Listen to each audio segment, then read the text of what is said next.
hablar doña Tina Mafalla Hernández Martínez con la ponencia La importancia de la salud psicológica en nuestra calidad de vida. Pues ¿se me oye, verdad? Sí.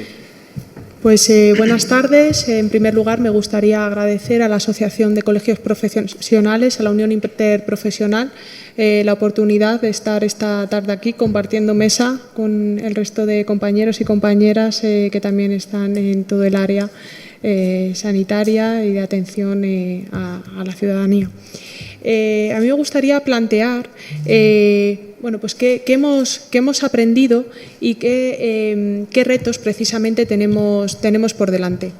Sin lugar a duda, una de las cosas que nos ha puesto encima de la mesa la pandemia por COVID-19 es la importancia de nuestra salud psicológica. Eso es algo que es incuestionable. Ahora bien, la pandemia por COVID tiene el efecto que ha tenido porque es un factor estresor vital que ha afectado a toda la población en general y por lo tanto lo que vamos a ver es que estadísticamente la sintomatología psicológica se ha mostrado en un mayor número de personas, pero precisamente porque hemos aplicado ese estresor a toda la población. Pandemias, otro tipo de pandemias se han dado en el mundo, ¿no? Pero esta tiene de especial que ha afectado de forma particular también a la sociedad occidental. Y aquí es donde nos debemos replantear y pensar qué es lo que estamos haciendo. La pandemia por COVID tiene, sin lugar a duda, unos factores biológicos a tener en cuenta, infecciosos, pero creo que se nos ha olvidado, que al principio se nos olvidó, la importancia de los factores, además de los biológicos, los factores psicológicos y los factores psicosociales. Y ahí es donde quizá hemos visto que la ola que ha habido de problemática en lo que conlleva a la salud psicológica, la salud mental, es lo que nos ha de alguna forma desbordado, porque tendríamos el aplicar ese estresor a toda la población y por lo tanto un mayor desarrollo de sintomatología psicológica y por otra parte que en un principio atendimos más a la parte biológica infecciosa y no tanto a los problemas que podrían tener bueno, asociados todos los factores psicológicos y psicosociales. Además, esta pandemia va unida a algo especialmente inusual, que es el hecho de un confinamiento social intensivo. Y eso es algo que no habíamos visto hasta este momento y de lo cual hay poquita documentación, poquita literatura científica sobre cuáles podrían ser sus efectos. Llegados a este punto, decir que no todas las personas han desarrollado ni han tenido la misma reacción, sino que esto va a depender de una serie de factores de riesgo, de factores de protección, de recursos que tengamos, como pueden ser factores disposicionales, situacionales, los recursos personales y los recursos sociales. Porque no olvidemos que efectivamente hemos tenido gran parte de personas, un número elevado de personas que muestran sintomatología, sobre todo en el ámbito ansioso, en el área depresiva, problemas de sueño, pero que no todas las personas lo han desarrollado y por lo tanto tenemos que también atender a cuáles son esos factores de protección. Atendiendo a estos factores, tendríamos que tener en cuenta que efectivamente existen unos grupos de vulnerabilidad. Algunos de ellos ya se han mencionado en esta mesa, como pudieran ser las personas que estaban bueno, pues en una situación de diagnóstico de una enfermedad mental crónica y duradera anteriormente, personas que tenían discapacidad, personas con enfermedades crónicas, niños y adolescentes, personas mayores, mujeres, víctimas de violencia de género, personas que estaban en situación de pobreza, por ejemplo, y también bueno, pues personas que al estar en una mayor exposición con el virus, con la lucha en la pandemia, por ejemplo, como es el personal sanitario, han sufrido más lo que es la merma por la pandemia por COVID. Ahora bien,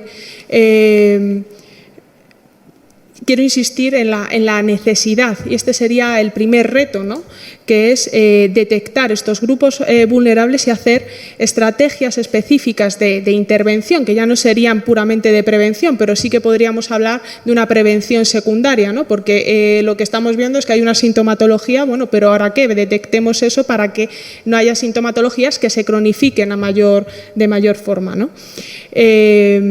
Porque no hay mayor injusticia que tratar a todo el mundo igual a los desiguales. Entonces, detectado esto, utilicemos esos factores y establezcamos estrategias específicas, conociendo tanto lo que son los riesgos biológicos, psicológicos y psicosociales.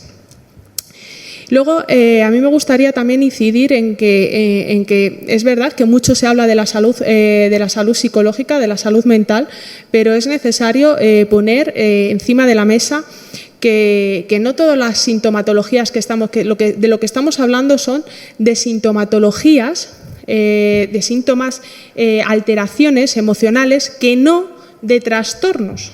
Porque al final caemos en pues la forma de transmitir, la forma en la que informamos al resto de la ciudadanía tiene mucho que ver con todo esto. Generamos dentro de esos miedos, de esos componentes que hemos visto que tienen una gran importancia en cómo la sociedad afronta pues este factor estresante que ha sido la pandemia, la incertidumbre, el miedo, y generamos cierto desconcierto al cómo las personas pudieran desarrollar trastornos, lo cual no es real. Lo que nos estamos encontrando es que hay un claro aumento de lo que es la sintomatología de alteraciones emocionales, pero que no van a cursar con un trastorno puramente mental. Por lo tanto, lo que tenemos que incidir en esas estrategias específicas es saber detectar esas alteraciones para que no se lleguen a cronificar. Un minuto, Timón Falla. El siguiente reto, el segundo reto que se me plantea es el de trabajar con el estigma. Creo que aprovechando la visibilidad que tiene la importancia de la salud psicológica, de la salud mental, es el momento de trabajar con el estigma que sufre la propia salud psicológica. Es hora de hacer programas para que la gente acuda precisamente en momentos previos al desarrollo de esos trastornos. En el Colegio Oficial de la Psicología estamos desarrollando ya algunos programas en los que se hablan, por ejemplo, actualmente de suicidio, en el que estamos intentando de visibilizar todo esto. Y el tercer reto, y como más también fundamental, me parece que es el de, una vez que tenemos todo esto detectado, saber que nuestro sistema se queda insuficiente. Y no solamente con la asistencia psicológica, por supuesto, en atención primaria, en salud mental, sino también en otras áreas en las que interviene la psicología y, por lo tanto, y la salud psicológica, como pudieran ser las áreas de educación, de servicios sociales y, por supuesto, en otras en las que estamos implicados. Entonces, esos serían los tres retos que creo que son fundamentales: trabajar el estigma, áreas de intervención y estrategias específicas a la hora de abordar colectivos más vulnerables para desarrollar problemas psicológicos. Muchísimas gracias.